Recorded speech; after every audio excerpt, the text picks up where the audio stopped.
Assalamualaikum warahmatullahi wabarakatuh. Bapak Ibu yang dirahmati Allah, yang dimuliakan Allah, saya doakan Bapak Ibu semuanya Allah ampuni segala dosa-dosanya, dan Allah berikan kemuliaan, kejayaan, ketinggian, kekayaan, keberkahan, kesehatan, kesuksesan di dunia dan akhirat. Tentunya diampuni Allah, mendapat ridha Allah, semakin dekat kepada Allah dan Rasulullah, dan seluruh hajat dikabulkan Allah. Amin. Bapak Ibu yang dirahmati Allah, ilmu, jual rumah, jual tanah, jual mobil, jual apapun dengan mudah, cepet. Kalau tahu ilmunya, pakai ilmu kuantum. Caranya gimana Ustadz? Yang pertama Bapak Ibu, yang pertama ialah kita buka pintu rezeki kita. Dengan cara apa? Perisai rezeki itu kan dosa Bapak Ibu, dosa. Dosa kepada siapa? Kepada Allah. Karena lalai itu. Dari hutang riba kan dosa tuh. Dari menjolimi orang lain kan dosa. Kita tobat kepada Allah dari dosa tersebut. Ya Allah, ampuni aku tobat dari dosa riba ini, dari dosa-dosa yang lainnya, gitu kan. Lalu berhenti dari dosa itu. Berhenti, jangan lakuin lagi. Jangan lakuin lagi supaya mendapatkan keajaiban.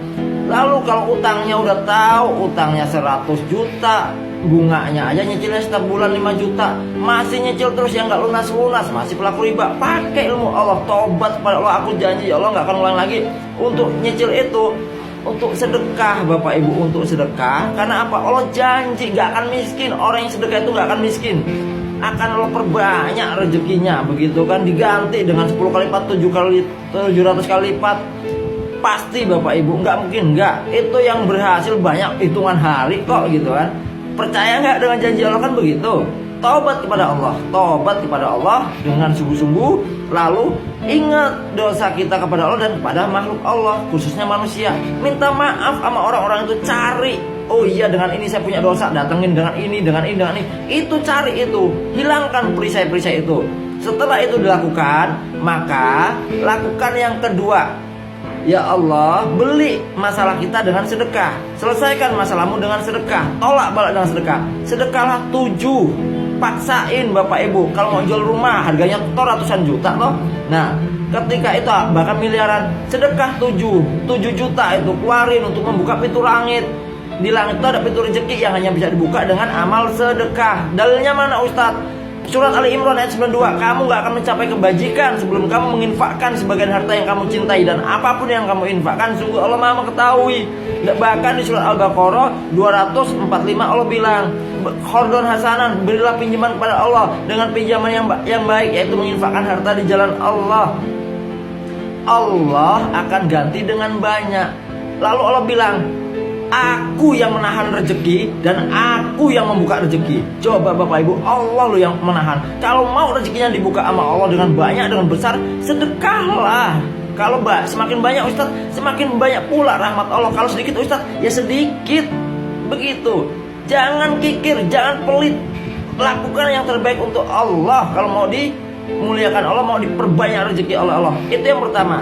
Yang kedua, dan yang ketiga apa sih? Yang ketiga Allah bilang, apa kata Allah? Mohonlah pertolongan kepada Allah dengan sabar dan sholat. Perbaiki sholat fardunya, sholat sunahnya. Tetapi ini ada sholat hajat khusus.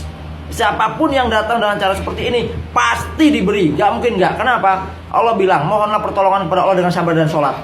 Sesungguhnya sholat itu sangat berat, kecuali bagi orang yang yakin dan percaya bahwa mereka akan menemui Tuhannya. Menemui apa? Pertolongan Allah yang disebut dengan ma'unah, keajaiban, gitu. Kita bisa nggak mendapatkan keajaiban? Bisa. Kalau para nabi disebut dengan mukjizat, kalau para wali disebut dengan karomah, kalau kita manusia biasa disebut dengan ma'unah, pertolongan Allah. Dalil mana itu mohon pertolongan kepada Allah dengan sabar dan sholat? Surat Al-Baqarah ayat 45. Bahkan Allah ulang lagi di surat Al-Baqarah 153. Mohonlah pertolongan kepada Allah dengan sabar dan sholat. Sungguh Allah bersama orang yang sabar. Sampai Allah tutup dengan kalimat innallaha ma'as-sabirin. Allah berserta orang yang sabar, gitu. Mohon datang. Lalu Rasulullah SAW bersabda dalam sebuah hadis. Apa kata Rasulullah? apabila kalian semua, hei anak cucu Adam, hai umatku, punya masalah, punya hajat, berwudulah dengan sebaik-baiknya wudu, lalu sholatlah 2 rakaat yang disebut dengan sholat hajat. Setelah itu memuji Allah. Setelah memuji Allah, bersolawatlah untukku, pasti hajatnya dikabulkan. Itu Allah dan Rasulullah yang janji, Bapak Ibu. Lalu ada orang mengatakan, Ustadz saya sudah mengamalin, tapi kenapa belum kabul? Hei, ingat, saya lebih percaya janji Allah dan Rasulullah. Allah dan Rasulullah nggak pernah menyalahi janji. Cek ada apa di situ. Sudahkah bertobat dari riba? Sudahkah bertobat kepada Allah dan kepada manusia? Karena itu penghalang rezeki. Kalau itu belum bertobat, apalagi makanannya haram, minumannya haram, pakaiannya haram, bagaimana mungkin doanya akan dikabulkan, Bapak Ibu? Karena Rasul udah bilang, nggak mungkin Allah mengabulkan doa orang yang makanannya haram, minumannya haram, pakaiannya haram, doanya nggak dikabulkan. Lalu Rasulullah bilang lagi, Allah hanya akan mengabulkan doa orang yang yakin, percaya, sungguh-sungguh dalam berdoa. Dan Allah gak akan mengabulkan doa orang yang lalai, tergesa-gesa dalam doa. Begitu. Padahal doa langsung dikabulkan. Siapa yang bilang, Allah udhu'uni astajib lakum, berdoalah kepadaku, pasti aku kabulkan. Itu ayatnya. Lalu di surat Al-Baqarah ayat 186 apa kata Allah? Apabila mereka bertanya kepada Muhammad tentang aku dekat, aku kabulkan doa orang yang berdoa kepadaku. Hendaklah ia beriman kepadaku dan mengikuti perintah Allah tentunya. Ada syarat, ada ketentuan, ya. Syarat dan ketentuan berlaku gitu loh. Kalau kita mengikuti perintah Allah, menjauhi larangan Allah, pasti diberi. Lalu Allah berfirman dalam hadis qudsi, apa kata Allah? Aku menurut prasangka hambaku, aku bersama hambaku jika ia berdoa kepadaku. Prasangka itu apa sih? Ucapan kita, pikiran kita, perasaan kita, keyakinan kita kepada Allah. Kita berpikirnya A, jadinya A. Ngomongnya, berpikirnya, prasangkanya A, jadinya A. Kalau berpikirnya, ngomongnya, prasangkanya B, jadinya B. Jadi apa mungkinnya aku udah doa belum kabul. Nah, itu namanya berburuk sangka kepada Allah, pasti gak akan dikabul. Makanya tobat. Setelah itu apa? Sholat hajat. Sholat hajat gimana? Apa sih niatnya gitu kan? Usolli sunatan hajat lillahi ta'ala, 2 rakaat saja.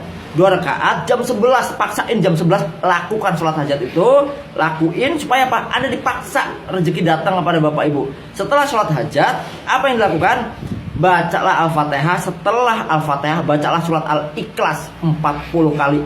40 kali rakaat pertama. Ngitungnya pakai tangan lah. Salah 1, 2, 3 kan gitu pas. Ini 10. Berapa kali putaran? 4 kali putaran, udah 40. Yakinlah sungguh-sungguh. Rakaat kedua 60 kali.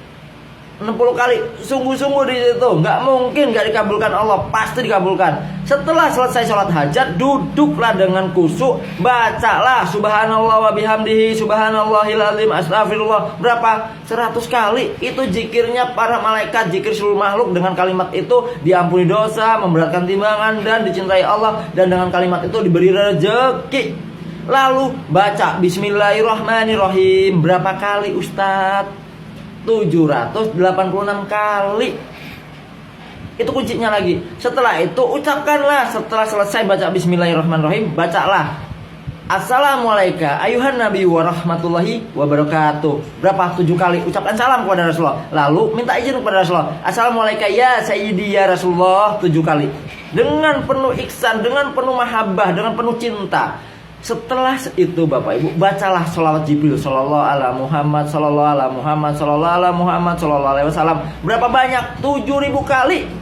Sekali duduk itu Ustaz, iya, paksain. Kalau ketiduran Ustaz, sambung.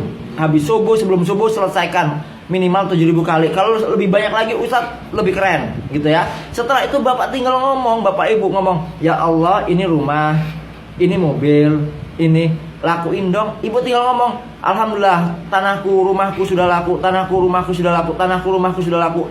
Panggil terus itu. Kenapa? Itu hukum law of projection. Apapun yang kita panggil pasti datang dengan segera. Bisa jadi selesai sholat, karena sungguh-sungguh langsung ada yang beli tanpa nawar. Bisa jadi sehari, 2 hari, 3 hari, 7 hari, seminggu, 2 minggu, sebulan, 2 bulan, tergantung apa? Keyakinan Bapak Ibu. Tetapi yang sungguh-sungguh mengamalkan minimal 7 hari laku. Semangat mengamalkan. Yakin. Salam.